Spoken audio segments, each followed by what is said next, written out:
One might think the Audi A3 is aimed at more of a younger crowd, not only due to its styling, but it's not until you look at its asking price that it makes you reconsider. Because the Audi A3 TFSI, the plug-in hybrid, starts from £33,000, and the model we've got on review over here, the S-Line model, starts from £38,000. Now if you take the hybrid element out of it, the car can be found for around £25,000, and in this review we're going to be seeing if it's actually worth your money. And if you'd like a detailed breakdown between the different trim levels and indeed how it compares like for like to the petrol or diesel variant, do check out our written review. It will be down in the description below. Also down there you'll find links to our social media platforms, and it'll give you an opportunity of keeping up with the latest news and reviews. And of course, if you want to see more videos from the channel, definitely do subscribe if you haven't already and hit that bell notification. Now to kick things off, let's talk about the exterior design, and quite frankly here I think Audi have absolutely nailed it, because the exterior design has got this sporty type of vibe to it, and personally I really do like it. In comparison to Audi's A3 older generation models, I think here the car has got a little bit more of a sporty stance and looks a little bit more slender. From the front it looks quite aggressive. From the side you've got painted wheel arches and side skirts, which adds to the overall look, and you've got 17-inch alloys that come as standard, or 18-inch alloys as an option, or indeed in certain trim levels. And at the rear again you're treated with really nice looking tail lights. However, it is worth pointing out that the Audi A3, very much like some of Audi's other vehicles, has got fake exhaust outlets. I've got no issues with it, but I think purists will, well, a little bit be annoyed at the fact that Audi has integrated this kind of feature. Now in terms of the colour, it comes as standard in white. However, if you want this tornado blue, that's Audi have coined it to be, it'll cost you a £575 option. Personally, I really do like its look. However, some people do actually quite like white cars, so you might want to save that on your final bill. Now transitioning inside the vehicle, Audi has maintained a premium look and finish to the A3.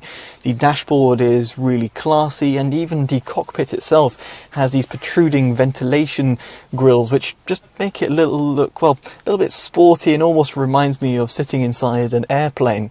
Now it's also quite practical, whereby you've got physical climate control buttons found by the dashboard, and there's also physical buttons found on the steering wheel, on the left hand side to adjust the instrument cluster, and on the right hand side to adjust your media. Speaking about the instrument cluster, actually it's a 10.25-inch display. It's quite vivid and also semi-customizable. It's also nice to see that it integrates the built-in map navigation. However, on a more negative side, it doesn't actually integrate Android Auto, Apple CarPlay, so it would be nice to see that data transferred from the infotainment system straight to the instrument cluster. Furthermore, there's no head-up display for you to keep your eyes well more planted on the roads and have to look down at the instrument cluster or the infotainment system. Speaking of which, the infotainment system is a fully touchscreen display, again very vivid as well, and just really well laid out in terms of the menu system. It also supports Android Auto and Apple CarPlay as standard, which is unsurprising. Now as for the speaker system that's comprised within the Audi A3 TFSI, it's a 6-speaker audio system. If you want the Bang & Olufsen system, you'll have to go for the Comfort and Sound Pack, and that will add over £1,100 to your overall bill. This does add a few other inclusions, for example parking assist and what have you, but ultimately in terms of audiophiles, if you're looking to increase and better your audio experience, then you're going to have to go for that option. Now, if you'd like a detailed review of the stock system, do check it up on your pop-up banner or indeed in the description below. We'll go into a bit more detail of the stock sound system. What I'll say in a nutshell for those people who are not too interested is that the sound system is perfectly okay, but lacks in certain areas, namely when it comes to its low-end response. Now on the subject of connectivity, you can connect over Bluetooth, or indeed you can connect over USB. The only thing worth bearing in mind over here is that if you have a larger size phone like my Samsung Galaxy S10 Plus and you were to plug it in, it doesn't quite sit flush in terms of its, well, kind of storage bay that's found at the front of the center console. You can go for a wireless charging option as well, and that will cost you £145 to your overall bill. Now moving on to the center console, I do like the fact that Audi have completely taken away the physical gear knob. Instead it's replaced by a little switch selector. Now for those people who still want control over their gears, you can do so via the flappy paddles, and we'll talk about in terms of its gearbox further down in this review. However, I do want to talk about the touch-based control wheel, and I know it seems a bit trivial, but when you do use this as a daily driver, what you'll find is having that small little touch-based control wheel adds to the overall user experience. And furthermore, it's also got buttons integrated whereby you can go previous or next in terms of your music, switch off the infotainment system altogether, or mute it. Now, moving down the center console, you've got 2 cup holder spaces, a little convenient place to place, let's say, your key, the remote that is, and you've got a 12-volt socket, although it's quite far in terms of its distance from, let's say, the dashboard. So if you want to have a dash cam, you're going to have a relatively long cable or get a Type-C to Type-A adapter. Now, if you want a roundup of the best dash cams available, do check out it on our website. It'll be down in the description below. Now, further down the center console, you have got an armrest which is adjustable, which is nice to see, and you've got a small little storage compartment over here. So this will be large enough for medium-sized purses or wallets, but if you've got a larger size purse, you're going to have to resort to the door compartments. And it's nice that actually the Audi A3 has got relatively large door compartments, at least at the front of the cabin, whereby it allows you to fit a 500ml bottle alongside, let's say, loose change or, let's say, a larger size purse. And of course, you do have the glove compartment if you so wish. Now, by the driver's side, you do have a very small compartment as well by the door, and here you can potentially put some loose change. Now, on the subject of storage, at the boot you've got 280 litres of space, and if you pop down the seats, this figure extends to 1,100 litres. It's worth bearing in mind over here that in comparison to its ICE based alternative, this is down from 380 litres. Now, moving on to comfort, the rear seats are a little bit stiff and the middle one is unsurprisingly quite firm. If, however, you're not going to use it, you can reveal an armrest, and there's 2 cup holder spaces. That's worth bearing in mind in terms of the actual comfort, in terms of the usability and practicality. Here you've got a 12-volt socket. It's a shame not to see USB sockets installed instead. And here this is actually comprised within the storage pack, which costs £175, at least at the time of making this video. This will also add mesh compartments found at the rear of the front seats. Now, speaking about the front seats, they are adjustable, although it would be nice to see electronically adjustable seats as standard. Instead, that is again one of the options that you might have to opt for. Now, in terms of headroom and legroom, it's actually plentiful. No matter where you sit in the cabin, it's actually quite surprising that even at the rear, as someone who's 6 foot and with relatively long legs, I have no issues whatsoever and don't feel uncomfortable. The seating height is done really well as well, and the headroom, I think if you're just under 6'4", you won't feel hemmed in. The car will also seat up to 5 occupants, making it quite practical for smaller sized families. Now, on the subject of comfort, how is the car to drive? Well, first off, in terms of the seating height, I think it's perfect. Given the fact you've got a good array of customization, you can also get the right height for yourself, no matter if you're short or tall. Furthermore, visibility is fantastic throughout the cabin, from the front, the rear, and even at the side. There's no issues whatsoever.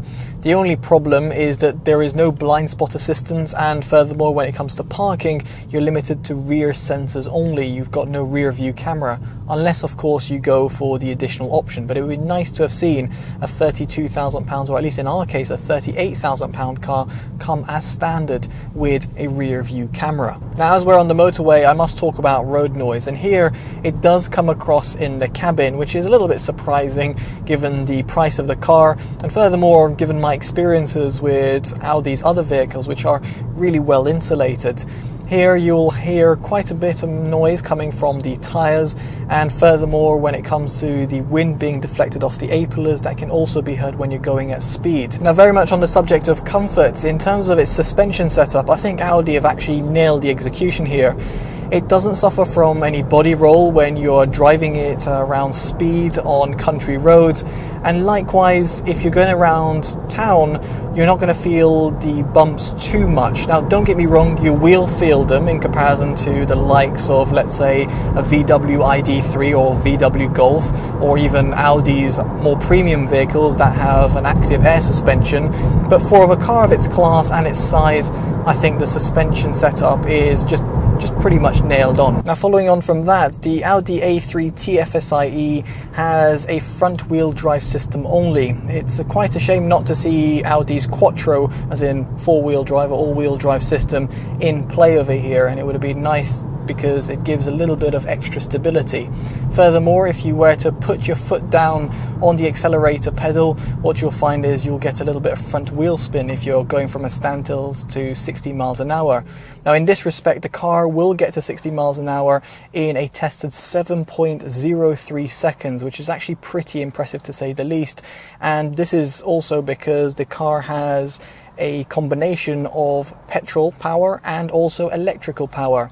Now combined, these two will output 350 Newton meters of torque and give you 150 kilowatts of power, which equates to around 201 horsepower. Now this is definitely a difference between what its engine on its own can produce, whereby its 1.4 litre 4-cylinder front-mounted engine produces around 110 kilowatts of power, which equates to 148 horsepower. So therefore you're getting a definite markup in terms of the overall power that you're getting, in terms of the 0 to 60 time that you can achieve, and furthermore in terms of the overall amount of torque that is at your disposal. Now of course, straight line speed isn't the only thing that's important, because it has also got a transmission. It's not a fully electric vehicle after all. And here it's dual clutch system, which has a 6-speed gearbox and runs on Audi's S-tronic technology. Is actually buttery smooth. You can go through the gears literally without feeling any differences, and you can do so manually via the flappy paddles found on the steering wheel. If you rather have the car do its thing, then you can do so both in drive mode or in sport mode, which you can then select via the electronic gear selector found on the center console. Effectively, what I'm trying to say over here is that its transition is seamless.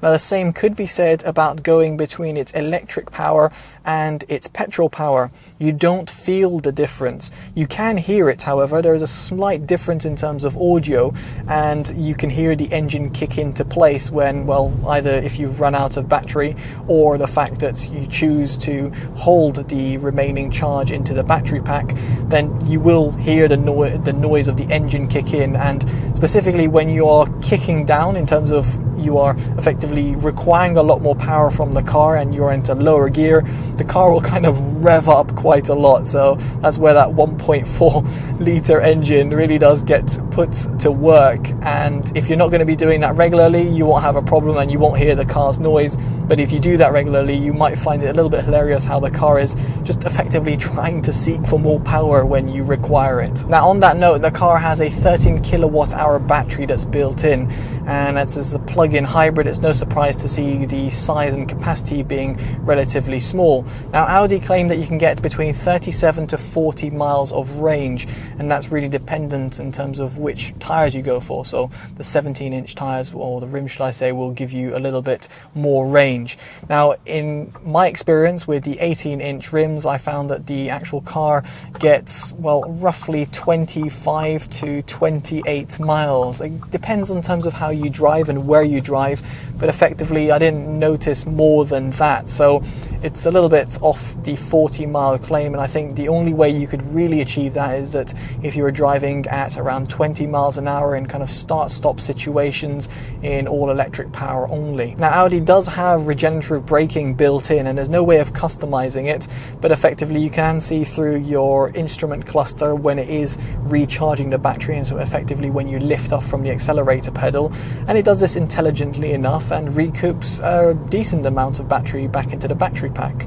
I would have liked to have potentially seen a level of customization, but given it's a plug-in hybrid, it wasn't to be expected. Now of course this is a plug-in hybrid after all, and therefore you have the option of actually charging it via cable. There is a port by the passenger side A-pillar. Now here what you'll find is that the car is actually limited to a 2.9 kilowatt input, which is extremely slow. So despite the car having only a 13 kilowatt hour battery built in, it'll take a whopping 4 hours via the Type 2 port. One would have potentially expected a 6 to 7 kilowatt input charge instead, but unfortunately that's not the case, and you're limited to effectively 2.9 kilowatts of input, and there's no way of fast charging it. Now aside from its electric portion, you do have the petrol variant, as in its petrol tank. And here what I've seen is that from my testing of around 200 miles of driving, I netted around 57 miles per gallon, which is actually really impressive for a car of its size. I was mainly doing motorway driving, and I had a bit of country road and inner city commutes as well, but still that figure is extremely impressive. And here you will net around 330 to 350 miles of range on a full tank. So therefore, if you want to go the distance and that electric portion isn't going to cut it for you, then you can at least rely on its petrol tank to take you that distance. And given it's quite efficient, at least from what it seems, it means that you can go quite far on very little fuel. Now, moving on to safety systems, it's actually really basic, at least on the model we've got here, without too many options added on top. What you'll find is that you've got a basic cruise control, and you have got lane departure warning, which will give you a gentle nudge on your steering wheel when you are swaying off the line. And that's pretty much it, other than the rear parking sensor, which I talked about before. If you want a reversing camera, you can get that as an option within a pack, and it'll cost you a pretty penny to say the least. You can get parking assist, you can also get adaptive cruise control. Effectively, you can get quite a few extra safety systems built in, but you're going to have to pay extra for that, and one might not expect that on a 33, or at least in our case, a £38,000 car. There is also no option to add blind spot assist, at least from not what I'm aware, and the other safety systems that are built in seem a little bit primitive. So it's just a shame that the Audi A3 doesn't really have all that flurry of technology that one might expect from an Audi vehicle, specifically when you compare it to some of its, well, a little bit more expensive siblings. And so this all leads me on to my verdict. What do I make about the Audi A3 TFSI, the plug-in hybrid variant?